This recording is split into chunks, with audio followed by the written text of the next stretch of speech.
문화와 문명과 종교와 이쪽에서 움직이는 방식이 그렇게 서양 사람들의 힘의 논리와 서로 간의 보는 시각 차이가 너무나 큰 방식으로 세상을 보는 사람들이기 때문에 지금은 컨센서스는 이스라엘의 우위를 얘기하고 있는데 오투는 사실 잘 모르겠다. 이 진행에 대해서 이스라엘이 이길 거라는 생각을 가지고 투자 포지션을 정하는 분들이 많이 있을 거예요. 오투는 그렇게 하지 않겠다. 왜냐하면 확률값이 50대 50이니까 내가 판단할 수 없기 때문에 팩트가 나타나는 부분만 따라가면서 이 이슈는 대응하겠다.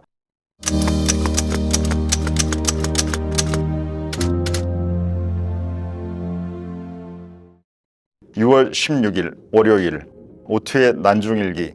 오늘은 중동 전쟁으로 센티가 흔들리는 상황에서 개별 이슈가 작동을 하는지 아니면 무차별적으로 장이 약화되는지를 평가하는 기준으로 네이버를 활용할 수 있는 상황이다. 짧은 기간의 펀더, 유동성, 센티 세 가지 측면에서 기준점의 역할을 하고 있다. 네이버가 절대적으로 양호하다면 개별 이슈가 작동하고 한국 시장의 매력도가 작동하고 있다고 판단하는 것이 적절하다. 또한 롯데케미칼을 주목한다. 중동 관련 이슈에서 한 쿠션 돌아서 발생하는 호재 가능성이라는 긍정적 측면과 시장 전반의 약세의 부정적 측면이 동시에 작동할 상황이다. 이렇게 양면성을 가진 종목의 움직임이 이런 상황에서 중요한 정보를 준다. 잘 관찰하자. 결론적으로 이전보다 복잡해지고 난해해진 상황이 악재를 모두 드러냈다고 판단하는 것은 성급하다.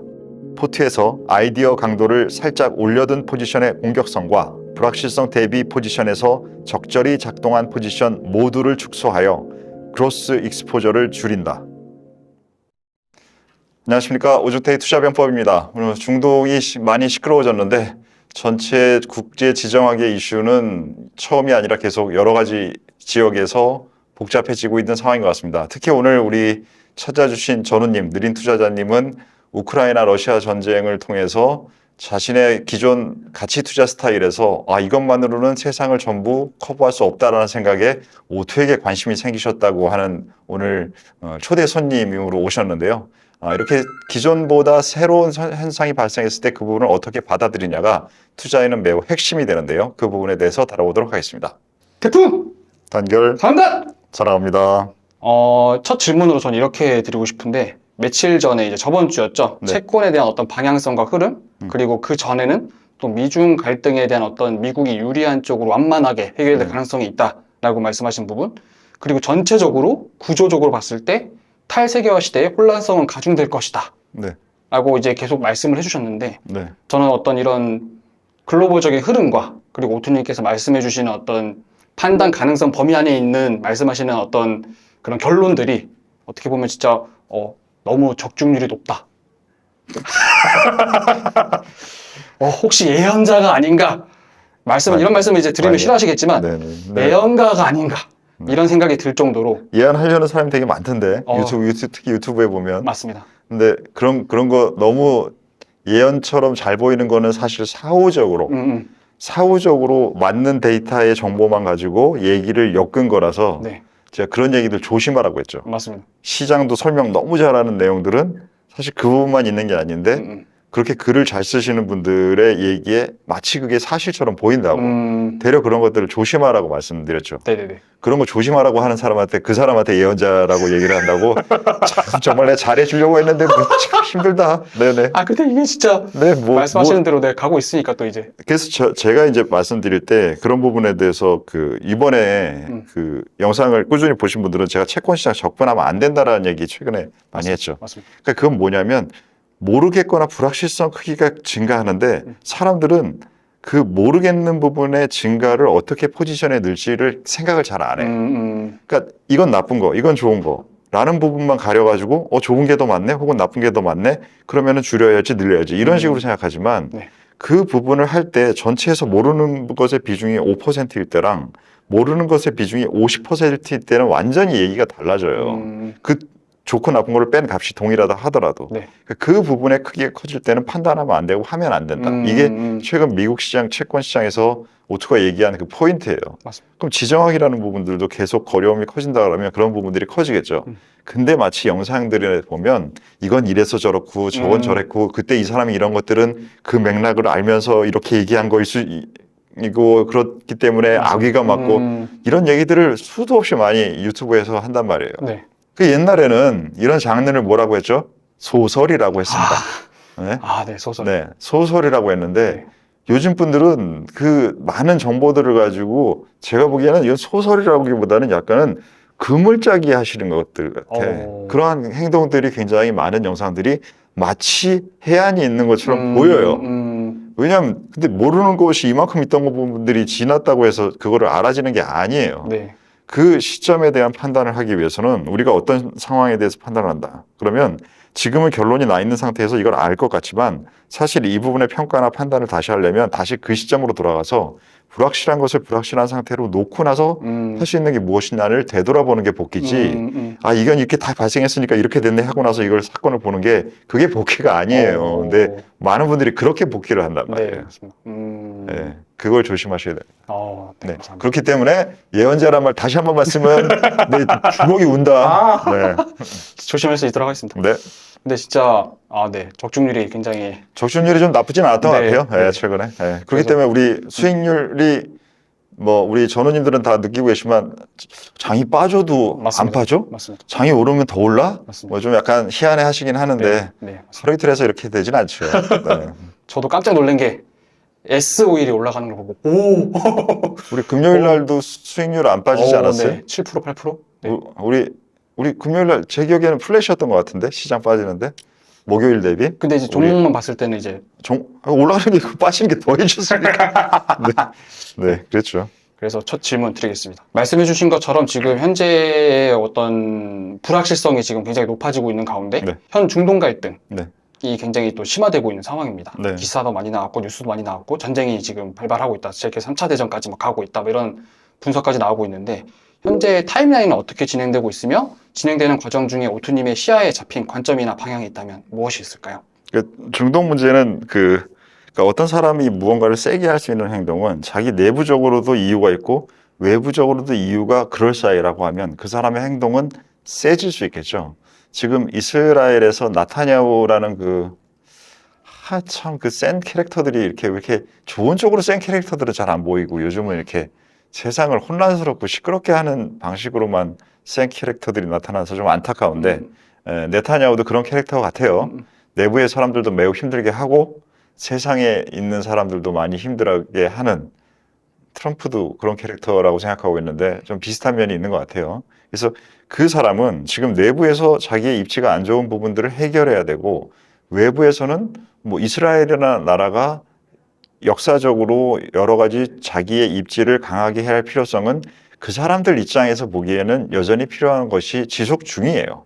그렇기 때문에 그걸 확보할 수 있는 상황이라고 하면 그건 이스라엘 국민들은 원하는 내용이 될 겁니다. 그 두 가지에 대한 활동을 하기에 지금이 매우 적절하다라고 판단하고 있는 것 같아요. 왜 그러냐면 지금 강한 적이 있어야 되는 부분들은 이란이라는 하나이고 세력이 여러 군데잖아요. 수미파, 시아파 등등. 근데 마땅한 적이 이란 말고는 특별하게 지금 없는 상황이고 그 대리전을 하고 있던 작은 세력들이 지금 약해져 있어요.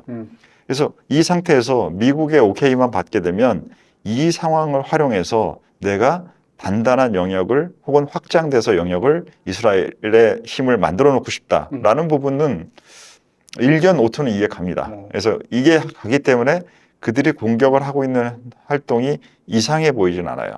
하지만 그들이 그렇게 행동을 한다고 해서 주변 국가들이 그것을 용인하거나 지느냐는 다른 문제죠. 그래서 지금 현재 많은 사람들은 이스라엘 주변에서 발생되고 있는 활동이 이스라엘의 확장에 유리하고 힘을 더 가지고 있다고 판단하는 것 같아요. 그래서 그 배후에 미국의 도움도 공식적, 비공식적으로 양쪽 다 갖고 있다라고 보고 있는 상황인 것 같습니다. 그럼 이 상황이기 때문에 그쪽에서는 행동이 강하게 나오고 그 강하게 나오는 상태에서 이란은 그렇게 전반적으로 힘이 합쳐서 행동하기도 어렵고 이란 개별적으로 대응하는 힘도 그렇게 강하지는 않고 하기 때문에 지금 이스라엘의 행동이 잘 먹힐 확률이 더 높다라고 판단하는 게 지금 진행되고 있는 중동 상황의 진행 상황인 것 같은데 그게 지금까지 많은 사람들의 컨센서스라고 생각해요.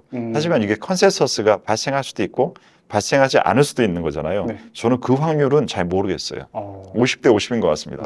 왜 그러냐면 이렇게 합리적인 판단에 의해서만 이 지역에서 역사가 돌아간 적이 드물어요. 문화와 문명과 종교와 이쪽에서 움직이는 방식이 그렇게 서양 사람들의 힘의 논리와 판단 가능성에 대한 영역과 서로 간의 보는 시각 차이가 너무나 큰 방식으로 세상을 보는 사람들이기 때문에 뭐 막말로 이쪽에서는 죽고 살기로까지는 안 덤비겠지라고 했는데 죽고 살기로 덤비게 되면 그건 싸움의 형태가 매우 달라질 수도 있잖아요. 네. 등등 여러 가지의 진행이 지금은 컨센서스는 이스라엘의 우위를 얘기하고 있는데 오투는 사실 잘 모르겠다. 그렇기 때문에 이 진행에 대해서 이스라엘이 이길 거라는 생각을 가지고 그 확률을 높게 가지고 투자 포지션을 정하는 분들이 많이 있을 거예요. 맞습니다. 오투는 그렇게 하지 않겠다. 이 상황이 진행되는 상황에 따라서 왜냐하면 확률값이 50대 50이니까 내가 판단할 수 없기 때문에 팩트가 나타나는 부분만 따라가면서 이 이슈는 대응하겠다라는 전략을 현재 가지고 있습니다. 다음 질문인데 중동 갈등이 심화될 때마다 러시아가 웃게 된다. 라고 하셨는데 네. 이전 속보에도 말씀해 주셨고 그렇죠. 그런 부분에 있어서 어떤 배경에서 그게 러시아가 웃게 되는 과정에 있는지가 궁금하고요. 그리고 이제 이 중동 이슈로 인해서 국제 유가가 상승하고 네. 말씀하신 것처럼 지정학적 영향력이 확대되고 그러면서 이제 러시아가 얻게 될 수 있는 전략적인 이점들이 뭐가 있는지가 궁금합니다. 그러니까 어떤 현상에 대해서 누가 유리한 것이 같이 있다라면 그것은 그 두 지역이나 국가의 공통점이 있기 때문일 거잖아요. 그 공통점은 원유 생산국이라는 부분입니다. 그래서 러시아도 원유를 많이 에너지라고 할게요. 왜냐하면 가스와 이 석유가 섞여 있는 개념으로 지금 봐야 되기 때문에 그냥 에너지라는 용어를 씁니다. 전통 에너지라고 하면 적절하겠네요. 전통 에너지를 생산하는 국가고 중동도 전통 에너지를 생산하는 국가예요. 지금 이제 미국은 자립이 된 상태고 그럼 판의 게임이 전반적으로 전보다 에너지 패권이 중동에 몰려있지 않아요. 그렇기 때문에 지금 1970년대 경험했듯이 그 당시에는 에너지에 관련된 부분에 분쟁이 크게 중간한 것을 중동이 자기네들이 더 유리하게 그리고 딴 나라들은 힘들게 하면서 완전히 독점적인 체계를 갖고 있는 것처럼 전략을 쓸 수 있었어요. 근데 지금은 미국이 가장 큰 수요인데 자체 수요 공급이 맞는 쪽으로 넘어가 버렸고 그리고 남미에서 생산하는 부분도 예전보다 허가를 줘서 베네수엘라의 생산량도 그렇게 작지 않고 러시아도 주요 플레이어 생산국이기 때문에 전보다 어느 한 지역에서 뭔가 가격이나 물량을 크게 조절하기 어려워졌어요. 그렇기 때문에 예전 시스템은 오펙이었는데 지금은 오펙 플러스라는 그 국가 구조도 여러 개를 더한 것이 그러한 구조의 변화를 가지고 관련 당사자들이 받아들이면서 변화했기 때문에 그 플러스라는 단어가 붙은 겁니다. 그러면 지금 현재는 이 상황 때문에 유가의 가격이 올라간다라고 하면 미국은 갑자기 글로벌 전체의 공급자 측면보다는 수요자에서 공급자가 늘었어라는 부분으로 자체 밸런스가 맞는 구조가 된 지역으로 보는 게 전보다는 70년대랑 비교할게요.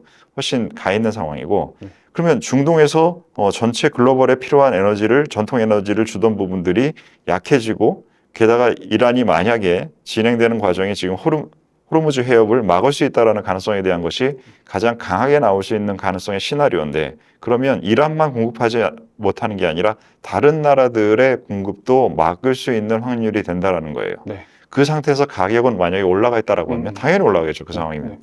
그럼 그 외에 공급할 수 있는 사람은 땡큐죠.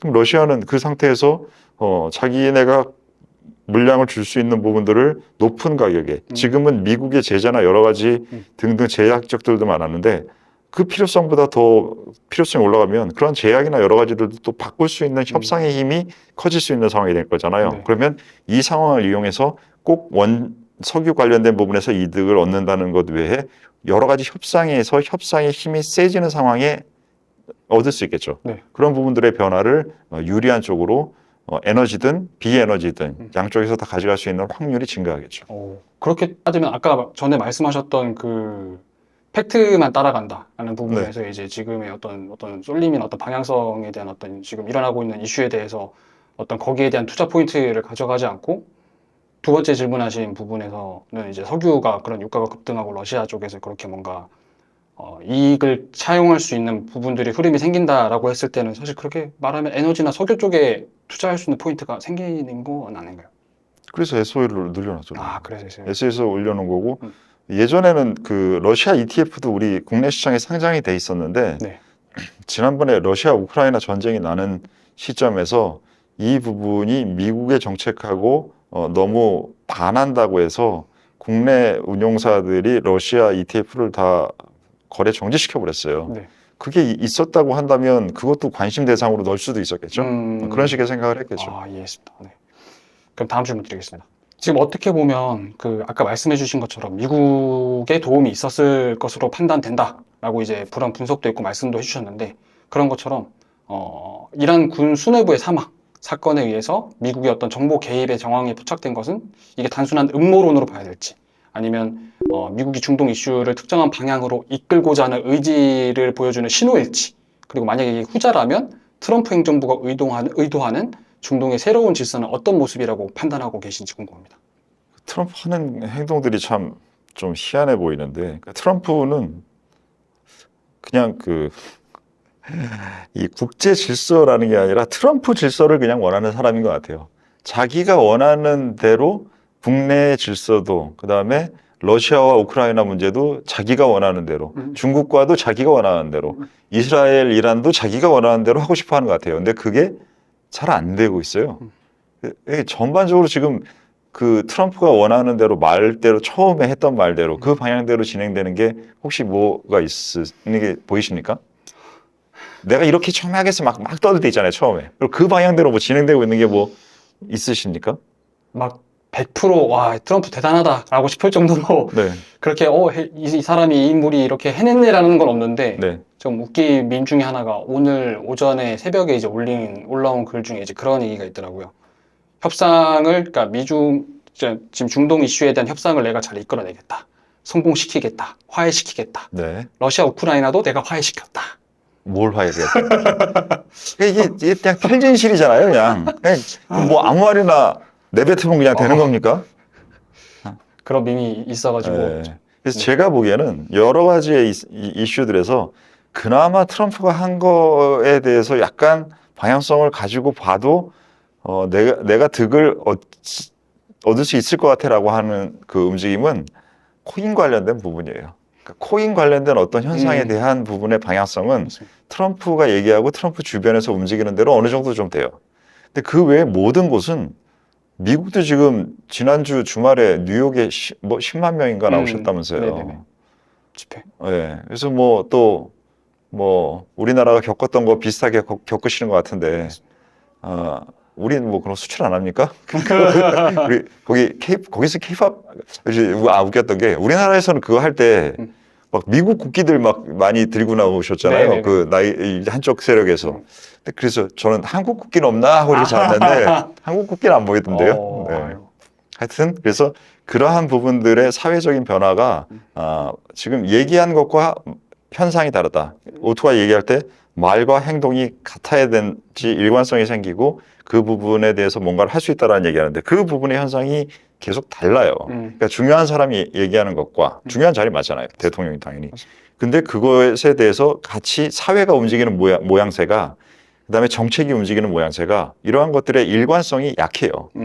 그렇기 때문에 판단을 못하겠는 부분이 많아진다. 미리 판단을 그래서 오투가 못하는 부분에 이슈가 많아서 국제 부분의 분쟁이 증가하는 방향성에 대해서 생각하지만 그 방향성의 방식과 타임과 스케줄이 어떻게 되는지에 대해서는 판단하기가 어렵다. 이렇게 대응하고 있는 거죠. 아, 네, 이해했습니다. 그러면 지금 다음 질문으로 연장선에서 네. 사실 이게 어떻게 보면 그런 분석인지 음모론인지는 모르겠지만 이번에 이제 그러니까 그 이란 군 수뇌부를 이렇게 살상하는 과정에서 미군의 도움 없이는 불가능한 정밀 타격이었다라는 분석이 있는데 그의 팔란티어가 이제 소문 없이 움직였다는 음모론이 또 있습니다. 네. 이런 부분에서 어떤 같은 기밀 정보 관련 기업의 주가 상승이 어떤 증시 전반의 조정장 분위기 속에서도 약간 주목할 만한 현상으로 보고 있는데요.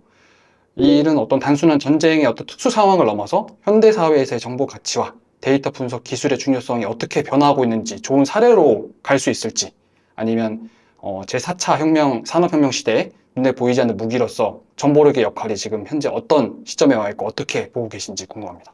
그 기술이라는 것은 중립적인 것이기 때문에 그걸 인간이 어떻게 활용하느냐에 따라서 나쁜 기술이 될 수도 있고 좋은 기술이 될 수도 있는 거지 기술 자체는 중립적인 거잖아요. 맞습니다. 그래서 그 기술을 지금 미국의 입장에서는 이스라엘의 입장에서는 뭐 아무래도 목적을 달성했다면 잘 썼다고 생각하겠죠. 네. 그리고 중동에서는 그 부분을 자기가 피해봤으면 악마화 시키려고 노력하겠죠. 네. 그러한 얘기들은 계속 나올 겁니다. 그래서 실제 데이터가 할 수 있는 영역의 일이 더 커졌느냐 안 커졌느냐가 우리가 투자를 제3자의 입장에서 하고 있는 데 있어서는 판단해야 될 중요한 부분인데 혹시 테러나 지금 공격들 같은 것들이 발생할 때 가장 잘 나타내는 전조 현상이 뭔지 혹시 아십니까? 테러가 발생한다 어디서? 전조 현상. 그 아무 전조 현상 없지는 않을 거잖아요. 네. 네. 이거를 어떤 빅데이터 학자분이 연구를 과거에 굉장히 한 30년 데이터를 가지고 중동 쪽에서 연구를 하셨는데 네. 그 사건이 테러가 발생하기 전에 30분 전부터 어떤 특정 지역의 교통량이 20% 이상 떨어지면 이 부분과 테러 발생 지역의 실제 테러 현상과 가장 상관관계가 높은 데이터가 나왔어요. 이 얘기는 누군가는 알고 있다라는 얘기죠. 네. 그렇죠? 네. 뭐 가족들한테 전화해서 가지 마. 뭐 이런 뭔가가 내용은 얘기 안 하겠지만 네.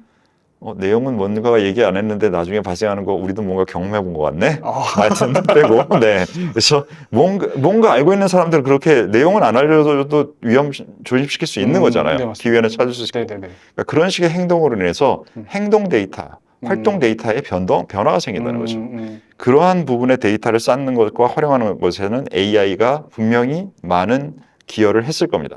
그래서 그 부분에 대해서 어떤 사람들이 어떤 위치에 있고 어떤 시간에 있고 누구와 함께 있고 그다음에 일상의 일주일에 회의는 언제 있고 이러한 많은 부분들을 이번 얘기를 들어보니까 한 8개월에서 1년 정도 그 데이터를 가지고 타겟 지점만이 아니라 타겟 시간까지도 활용했던 것 같아요. 네. 그건 다 지금 말씀드렸던 AI 데이터를 활용한 것이겠죠.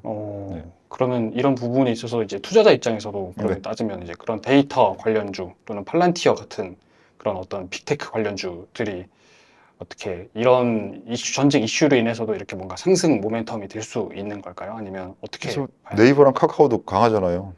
이게 물론 사람들이 이것까지 연결해서 생각은 안 하겠지만 네. 당장 우리 그 네이버는 이번에 그 하정우 센터장님이 AI 관련된 부분에 그 이제 책임을 정부에서 맡고 이런 부분 때문에 돌아가겠지만 그 밑단에 있어서는 이것이 잠재적으로 다 영향을 줍니다. 이게 소프트웨어를 가지고 AI를 쓰는 게 이렇게 세상에 중요하구나. 그러면 이렇게 중요한 일을 할 수 있는 회사가 한국에는 네이버랑 카카오잖아. 이런 것들이 암묵적으로 영향을 줘요. 그러한 현상들이 지금 실제 한국 시장에서도 나타나고 있다고 봐야겠죠. 네, 감사합니다. 그럼 이제 다시 중동 이야기로 넘어가서 네.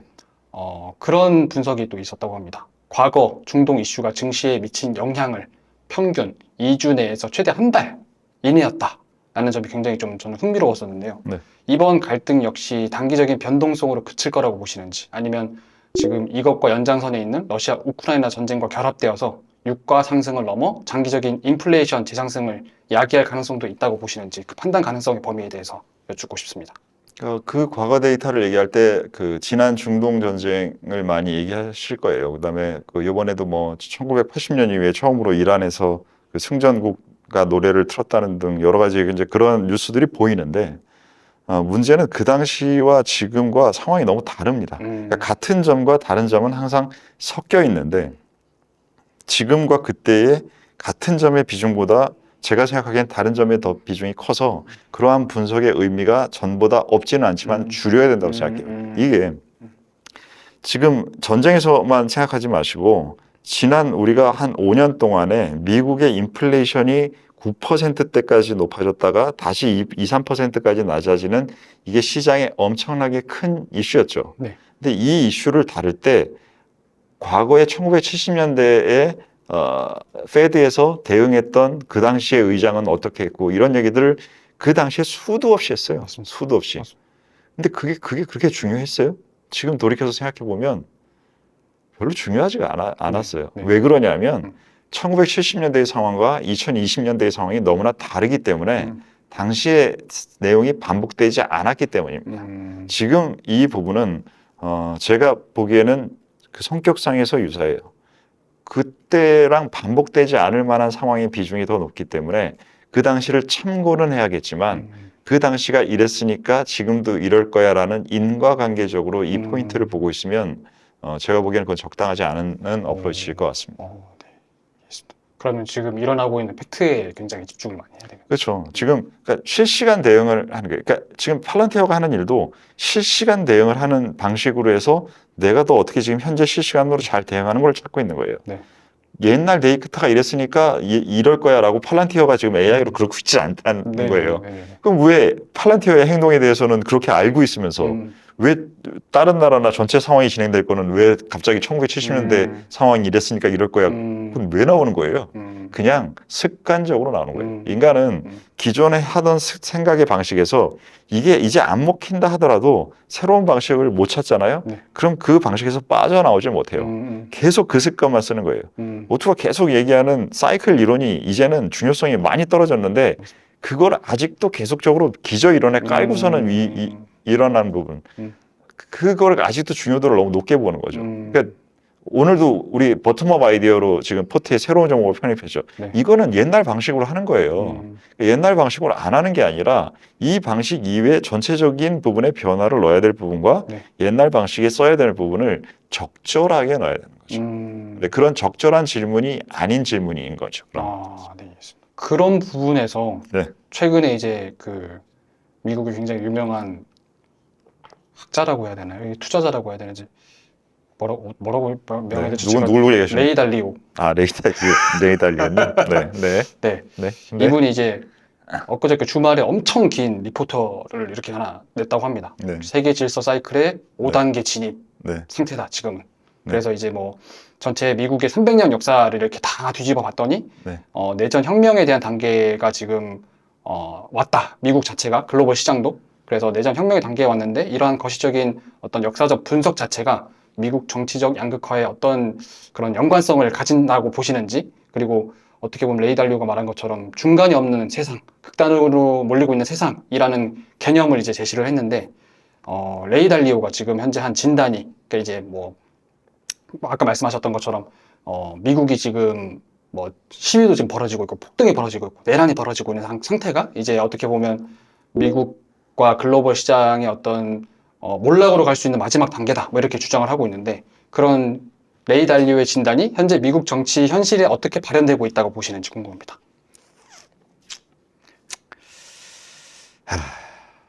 이게 세상에는 정말 관종과 관종이 아닌 사람이 있긴 한 것 같아요. 제가 보기에는. 피디님 보시기에 오트는 관종입니까? 관종이 아닙니까? 물론 모든 사람은 다 관심이 필요하고 필수라고 생각하는 그거를 넘어서는 걸 얘기하는 거예요. 네네네. 그건 다 있어요. 네, 우린 사회적 동물이니까. 네. 그거 말고 아주 그게 강하다, 그냥 보통 정도나 적다, 이걸 관종이라고 얘기했을 때 네. 오트는 관종입니까? 아닙니까? 퍼센트로 말씀드려도 됩니까? 네네. 네. 한 35%는 이제 관종의 느낌이 살짝 있으신 것 같고, 네네. 나머지 부분은 없으신 것 같습니다. 그러면 뭐 두 개를 더하면 약간 높은 편은 아니겠네요. 네, 맞습니다. 그렇죠? 네. 제가 생각해도 저는 관종은 아닌 것 같아요. 근데 관종인 분들이 있어요. 그 대표적인 분 중에 한 분이 우리 레이 달리오 선생님이신 것 같아요. 네. 제가 30대 때 굉장히 많은 도움을 받았습니다. 많이 도움을 받고 고맙게 생각하는데 그 이후로는 그냥 좀 다른 일을 그냥 하셨으면 좋겠는데 왜 이렇게 자꾸 그런 얘기를 하시는지 모르겠고 이제는 다 유튜브 찾아보면 다 나와 있어요. 네. 그렇게 실력이 있는 게 아니라 운이 좋았던 분이고 그리고 그 하는 내용들 다 그 회사의 인원의 절반 알려드렸잖아요. 절반이 갈라졌다고. 네네네.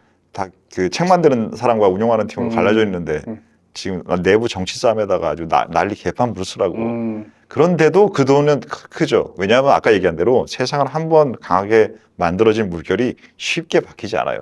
이러한 부분의 정보를 다 오투가 알 정도면 미국에 있는 투자업계에서 이 얘기 모르는 사람 누가 있겠어요. 네. 다 하는데도 그 돈을 쉽게 빼지 못하는 상황이 돼 있어요. 왜냐하면 그 돈을 빼게 되면 내 성과, 내가 저기다 아웃소싱을 했는데 너 그때 틀렸다는 일을 하는 거야? 라는 게 돼버리면 자기 평가가 떨어지잖아요. 네. 그러한 이해관계 때문에 돈이 쉽게 못 움직여요. 그리고 그 사람은 지금 레이달리오는 운영 안 하고 다른 사람들이 운영하고 저기 그냥 얘기하니까 괜찮아요. 이런 식으로 얘기하면서 자기의 성과를 보호하려고 할 거예요. 이러한 모든 수많은 행동들이 합쳐져서 지금 현재 현상을 만들고 있는 것인데 네네네. 그렇기 때문에 지금은 그냥 우리 뭐 이렇게 평론가나 이런 사람들을 좀 약간 낮게 표현할 때 뭐라고 하나요? 그냥 말만 많은 사람, 사교계에서 단어를 뭐라고 쓰죠? 말만 많은. 호사가. 이야. 감사합니다. 그냥 호사가 정도로 생각하시면 될 것이고 우리가 대표적인 사례가 항상 이런 사례는 한 사례만 있는 게 아니겠죠. 그 전 사례로 우리 한국 사회에 많이 알려진 분이 있어요. 이건 대선 때까지도 나타나시던데 짐 로저스라고. 그분은 1970년대가 한번 잘 원자재 배팅해서 버신 걸로 그 얘기가 지금 1970년대인데 아직 2025년인데 아직도 그 사람에 대한 언급과 연결과 무슨 세미나 불러다가 비싼 돈 주고 이걸 아직도 하고 있단 말이에요. 그런 것들이 쉽게 바뀌지 않기 때문에 네. 정말 중요한 거를 찾는 사람들은 이게 지금 중요하기 때문에 내 눈에 보이는 것인지 아니면 이러한 관성 때문에 이렇게 보이는 것인지를 판단을 해야 됩니다. 이 부분에 있어서 오투는 도움을 예전에 많이 받은 관성의 관종이라는 관점으로 보고 있는 상황이라서 드릴 말씀은 없지만 질문을 길게 하셨으니까 얘기를 드리면 너무 지나친 시나리오의 비중이에요. 이 얘기한 비중은 그 팩터들이 없지는 않습니다. 근데 이번에도 지금 JP 모건도 130달러로 잘못되면 갈 수 있다라고 유가를 얘기했죠. 네. 하지만 그 130달러만 보시면 안 돼요. 130달러에 대한 확률을 얼마를 얘기하는가를 봐야 돼요. 극단적인 상황에서 130달러 갈 수 있다라는 부분. 극단적이란 말은 최소한 10% 이하의 확률로 얘기했을 겁니다. 네. 그럼 그 부분에 곱하기를 0.1로 해서 봐야 되는 거예요. 근데 얘기하셨던 레이달리오님의 로직들은 너무 0.5, 5%짜리 얘기들을 다 같이 공통으로 발생했을 때 얘기들을 가지고 그런 식으로 얘기하면 책을 팔고 싶으신 거죠. 네. 요즘 책이 잘 안 팔리니까 좀 강하게 하시나 봅니다. 이북을 파시든지 콘텐츠를 파시든지 하셔야겠네요. 그러면 궁금한 게 약간 저번에도 말씀하셨던 것처럼 이런 경험이 많은 사람들의 이야기에 집중을 해야 된다. 혼란스러움이 가중되는 상황에서. 네. 그랬을 때 오투님께서는 어떤 분의 이야기를 좀 중점적으로 이렇게 눈에 들어오셨나요? 모하메드 엘 엘리언이라는 분이 지금은 아마 학계로 가셨던 것 같은데 예전에 알리안츠에서 일하셨던 분이고 이분이 블룸버그에도 보시면 어려운 시장이 되면 이분이 나와요. 쉬울 때는 안 나오고 올라갈 때는 안 나오고 뭔가 애매해지고 힘들어져 하면 나오는데 요즘 다시 얼굴이 나타나시는 것 같아요. 그래서 최근 멘트에서는 사람들이 최근에 좀 안 쓰는 멘트였는데 다시 이 스태그플레이션 용어를 쓰시고 계십니다. 그래서 지금 스태그플레이션이라는 것은 물가는 올라가고 성장률은 떨어지는 것의 조합인데 지금 유가가 올라간 부분 때문에 이 부분이 기존 추정치보다 이제 사람들의 긴장감이 떨어진 물가를 다시 올릴 수 있는 가능성이 생긴 것이고 지금 우리도 겪었잖아요. 데모할 때 내수 어땠습니까? 개판 났죠? 네, 뭐 술자리 다 안 갔잖아요. 그래서 우리 국회의장님이 연말에 송년회 해달라고 막 그러지 않았었어요? 그런 것처럼 지금 미국 사회가 저런 식으로 돌아가게 되면 미국의 내수는 생각보다 지금 현재 최근에 소비자 신뢰지수가 뭐 높게 나왔다 이런 것들이 발표치가 나오고 있지만 급변할 가능성도 있는 거죠. 그럼 그 두 개가 조합된다라고 하면 스태그플레이션 가능성을 오트는 전보다는 생각해야 된다라는 생각을 하고 있는데 우리 엘리언 선생님도 그런 얘기를 하시는 것 같습니다. 그래서 그런 얘기들에 귀를 기울이죠. 그럼 이제 마지막 질문으로 네. 이런 복잡 다단한 시기에 개인 투자자들이 현명한 투자 결정을 내리기 위해 가장 중요하게 생각해야 될 원칙은 혹시 뭐라고 생각하시는지 아까 오피셜 클럽에서도 이제 전략에 대해서 말씀해 주셨는데 그런 급변한 세상 속에서 정보와 분석의 중요성이 한번 지금 다시 강조가 되고 있잖아요. 이런 상황에서 투자자들이 갖춰야 될 미래지향적인 사고방식이 있다면 무엇이 있을까요? 그러니까 우리 채널을 보고 계시는 전우님들이 실력들이 다 많이 되게 다르시잖아요. 그러니까 실력이 10인분과 100인분과 1000인분이 있다고 할게요. 그러면 뭐 그냥 얘를 위해서 오투를 1000에다 놓겠습니다. 그러면 이 세 투자자들한테 어렵고 복잡한 문제는 다 달라요. 근데 공통적으로 지금 현재 100 정도의 난이도에서 예를 들어서 200으로 갔다고 해볼게요. 난이도가. 그러면 지금 이 10에 있는 사람은 이걸 차이를 느끼지도 못해요. 뭐가 달라졌는데? 뭔 뚱딴지 같은 소리만 하고 앉았어. 이렇게밖에 안 보여요. 네. 근데 100에 있는 사람은 자기가 다룰 수 있는 문제인 상태였다가 다룰 수 없는 상태가 늘어나고 있는 걸 느낍니다. 네. 왜냐하면 지금 전에 되던 게 안 작동하거든요. 근데 1000에 있는 사람은 그냥 100에 있다가 200으로 온 거예요. 그러면 100에 있던 상태의 포지션을 200에 적정한 포지션으로 바꿔놔야 되겠네. 이렇게만 해놓으면 됩니다. 네. 그렇기 때문에 두 가지입니다. 하나는 자기의 그릇이 10인분은 100을 향해 노력하셔야 되고 100은 1000, 1000은 만을 향해서 누구나 다 노력을 해야 되고 두 번째는 노력만 하는 게 아니라 자기의 그릇에 적당한 포지션을 담아놔야 돼요. 이 부분이 더 지나친 포지션을 담게 되면 자기가 현재 100인데 300을 담아놓으면 이건 운의 영역으로 넘어가 버리는 거예요. 내가 관리 능력은 100이면은 130 정도까지는 해야 됩니다. 왜냐하면 변화를 계속 만들어내야 되기 때문에.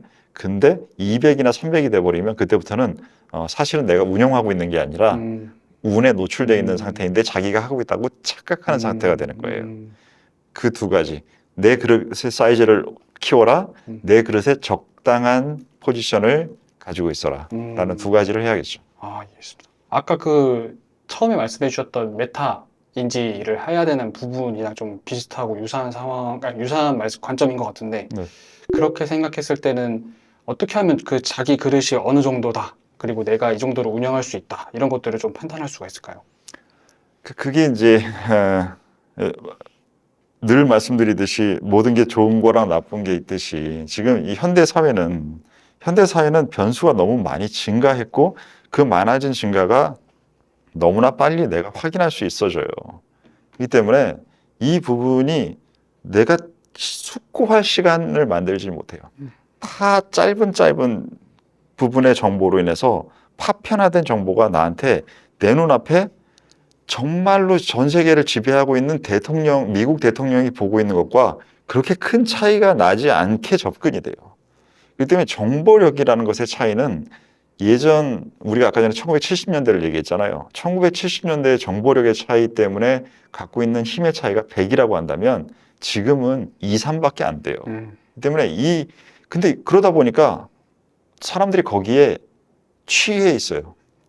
내가 미국 대통령과 똑같은 파워를 갖고 있는 수단이 있어. 근데 그 수단을 관리할 수 있는 힘은 있나요?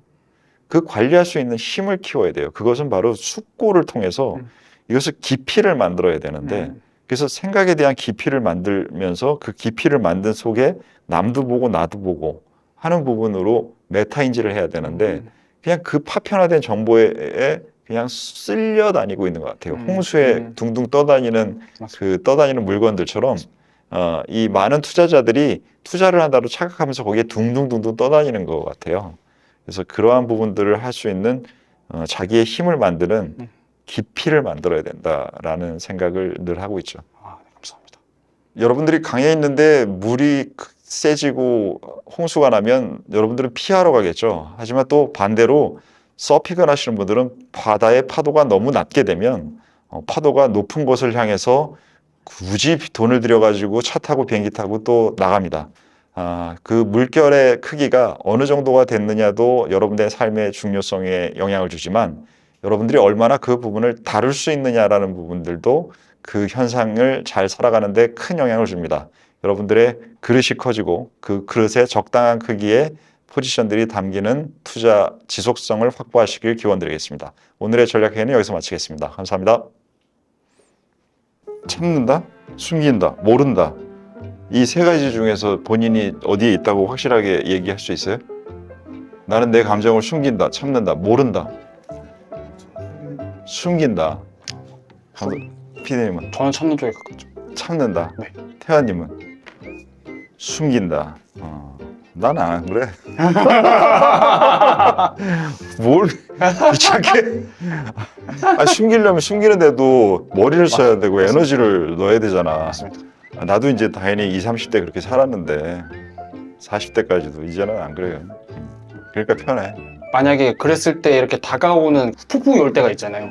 참지 않아서 네. 그런 사람들하고는 거리를 두고 안 만나지. 그냥 네. 그렇게. 그러니까 사람들을 만나는 빈도랑 대상을 줄였지. 맞습니다. 잘해드릴게요. 감사합니다. 근데 뭐 잘해드릴 게 뭐가 있나 모르겠네. 아니, 악플만 안 달리게 해주시면. 앞으로 내가 다른 게 아닌데 내가 달았어? 나를 의심한 거야? 아니 난 아닌데. 한민족에 대한 한민족. 야 그거는 진짜. 다들 아니, 그걸 왜 내보낸 거야 그거를. 그 제가 쓴 거긴 한데 네. 재밌을 것 같아가지고 참 의도된 반응이 나오긴 했지만 네네. 판단 가능성 안에서의 반응이 나왔습니다. 그럼 본인이 해놓고 본인이 앞을 달리게 해놓고 본인이 나한테 해결하라면 안 되지. 채널의 성장을 위해서. 근데 위키백과 찾아봤는데 두 가지 의미가 다 있다고 하는데 넘어가겠습니다. 네. 그래요? 그게 며칠 한자는 아예 한자가 다른데. 근데 이제 그 의미를 중첩해서 이제 좀 쓰고 있다고 하더라고요. 한민족이라고 할 때 그 한과 대한민국의 그건 다르긴 한데 네. 이제 폭넓은 의미로 이제 그 넓은 한자의 의미와 이제 한이 맺힌 한자의 의미를 같이 써가지고 이제 대한민국에 대한 전체적인 의미를 같이 이렇게. 자의적인 해석 아닌가? 맞습니다. 멋있습니다. 네. 언어학적인 해석이 아니라 자의적인 해석인 것 같이 들립니다. 예, 맞습니다. 네. 자의적으로. 해석을 하는 건 중요한데 네. 해석을 너무 자의적으로 해버리면 혼자만 딴 세상 가 있어. 맞습니다. 이 투자에서도 그게 너무나 많은 일이고 나도 많이 해봤던 일인데 결국은 나중에 네, 그 결을 맞춰가요. 네, 근데 그건 약간 딴 세상 얘기 같이 들리네. 그게 되게 힘든 것 같아요. 결을 맞춘다는 의미에서 약간 그렇지. 어떻게 보면 이렇게 자기 연구와 자기 목표와 어떤 자기 기준을 이렇게 계속 세우다 보면 자기 관점을 가져야 된다고 하셨잖아요. 그렇지. 그것도 장단점이 있으니까 내 관점을 있어야 단단해지는데 내 관점을 잘못 만들면 혼자 딴 세상 가 있는 거지. 안 그러려면 어떻게 해야 될까요? 안 그러려면 항상 관찰을 하고 항상 개선을 하려고 하는 마음을 갖고 있는 상태에서 이걸 만들어야지. 그게 쉽지가 않은 게 또 주식을 하다 보면 세상에 쉬운 게 어디 있어. 자기 기준을 가지고 가서 이제 네. 숫자가 찍히니까 내가 정답이네. 내가 맞았네. 이게 자뽕인데 스스로 뽕 맞는 건데 하지 말아야 된다니까. 그거 안 하는 데까지 오래 걸려. 시간이 좀 걸리는. 그러니까 그거 하다가 많이 크게 깨져봐야 돼. 그게 계속 작동해. 그럼 계속 주사 넣는 거야. 약간 그럼 누군가 옆에서 이렇게 해줘야 되는 거야. 누군가 안 해줘도 돼. 언젠가 세상이 부러뜨려. 언젠간. 시간. 그러면 자기가 다른 스타일도 귀를 귀담게 되고 우리 타한내처럼 그러네요, 이렇게 되는 거야. 그러네요. 터쳐야 돼. 그러면 느린 투자자님께서는 어떻게 깨시게 됐나요? 그러니까 뭐 예를 들면 뭐 원래는 이제 바텀업 방식이라고 하셨는데 어떻게 이제 오투님의 생각을 들어야 되겠다, 관점을 들어야 되겠다 생각하셨지?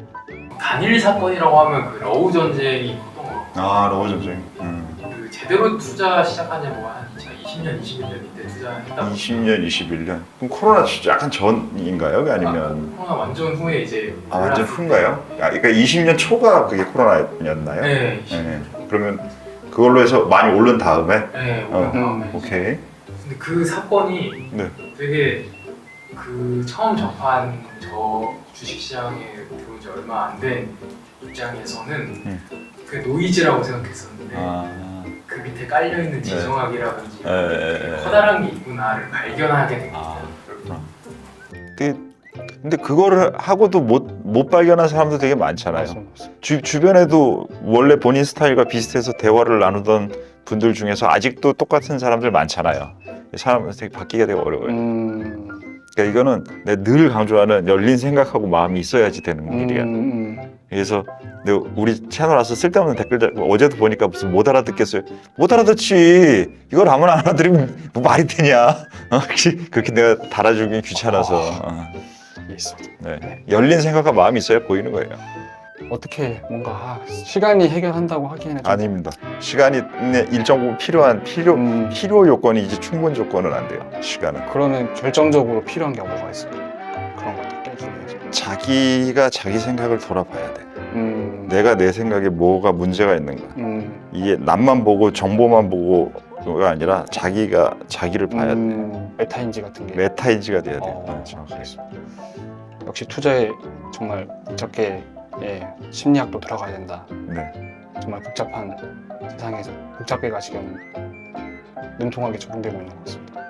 이제는 이제 이게 사실 이렇게 표현 쓰는 것 자체가 이게 사람들이나 학문들이나 방송이나 이런 여러 군데에서 보면 이제 베이스로 그 로직이 이제 다 들어가요.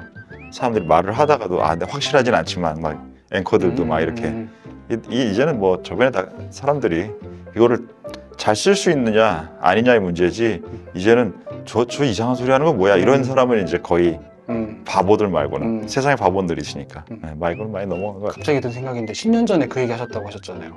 투자업계에서 심리학이 이제 들어갈 거다. 그 제가 우리 느린 투자자님 나이 때 오, 지금 30대 초반이라고 하셨죠? 네네네. 30대 후반에 후반에. 그러니까 한 15년 전에 15년 전. 네. 오. 안 그래도 오늘 얘기하고 싶은 게 있는데 네. 네, 오프닝 말씀해 주시고 네네네. 네, 시작하시죠. 네.